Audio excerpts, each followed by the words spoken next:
Muncul petisi minta dugaan Sambo coba suap LPSK diusut. Begini respon KPK.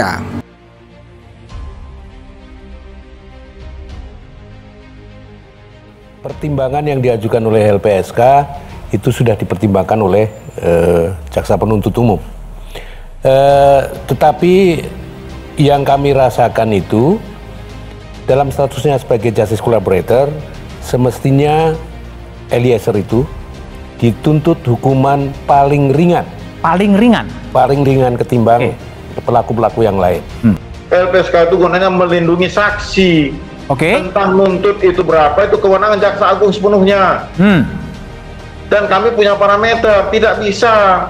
Kami sudah mempertimbangkan apa yang disampaikan oleh LPSK, sehingga kami menuntut lebih rendah, jauh daripada Pak Sambo. Iya, itu tadi saya sampaikan, saya menghargai upaya kejaksaan untuk memberikan kerekaan hanya untuk melindungi saksi dan korban. Maka nuntutnya lebih rendah, jauh daripada. Iya, tadi kan saya sampaikan juga penghargaan, Pak, apresiasi kepada kejaksaan. Hanya kami merasa bahwa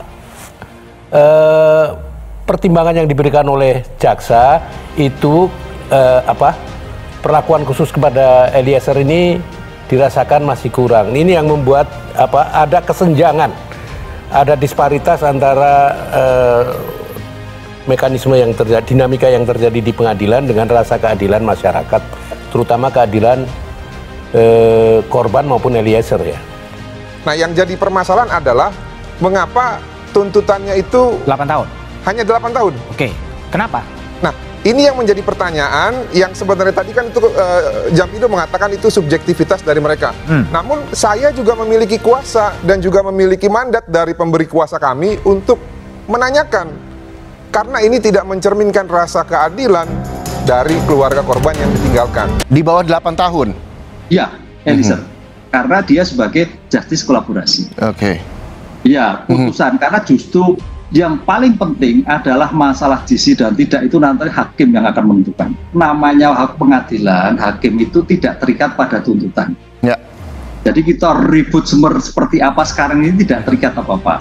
Hakimlah yang akan menentukan. Hakim akan terikat pada dakwaan yang dibuat oleh penuntut.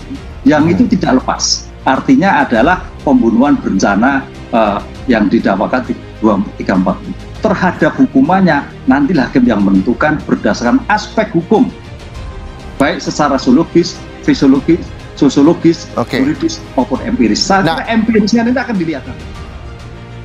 Dukungan agar KPK mengusut dugaan percobaan suap mantan Kadif Propam Polri Ferdy Sambo kepada petugas Lembaga Perlindungan Saksi dan Korban muncul di salah satu platform petisi online.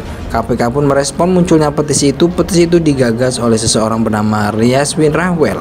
Ia sempat menjadi penyidik di KPK. Dalam petisinya, Riswi menyebutkan dugaan pemberian amplop yang diduga berisi uang dari Sambo kepada petugas LPSK merupakan tindak pidana korupsi.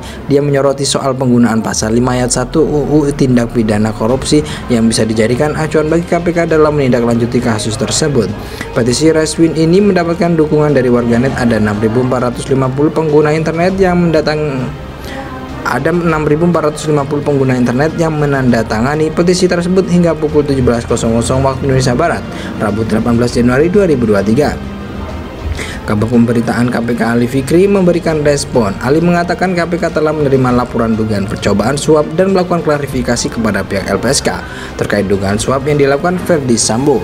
Kami sudah kerjakan laporan itu, ya, bahkan kami juga langsung melakukan klarifikasi terhadap LPSK. Sudah kami sampaikan di bulan Agustus yang lalu, kata Ali di gedung KPK, Jalan Kuningan, Parsada, Jakarta Selatan. Ali mengatakan dari serangkaian klarifikasi yang telah dilakukan KPK, pihaknya tidak menemukan indikasi perbuatan tindak pidana korupsi. Yang pertama, apakah itu ada tindak pidana atau tidak, kan begitu. Baru kemudian berikutnya, apakah itu korupsi atau bukan. Sehingga dengan data yang minim itu kami simpulkan sejauh ini kemudian belum terpenuh unsur-unsur itu, kata Ali. Dia mengatakan petugas LPSK yang telah diklarifikasi pun belum bisa memberikan bukti kuat terkait dugaan upaya penyuapan dari Ferdy Sambo. Karena dari LPSK-nya sebagai orang yang menyampaikannya ternyata juga tidak bisa membuktikan bahwa itu ada dugaan penerimaan kan. Apalagi hanya menyebut amplop, apapun amplop isinya tidak tahu, ucap Ali. Sekedar informasi dugaan suap yang dilakukan Ferdi Sambo kepada petugas LPSK. Sekedar informasi dugaan suap yang dilakukan Sambo ketika petugas LPSK itu disebut-sebut terjadi pada 13 Juli 2022. Saat itu dua petugas LPSK disebut diberikan amplop oleh orang kepercayaan Sambo.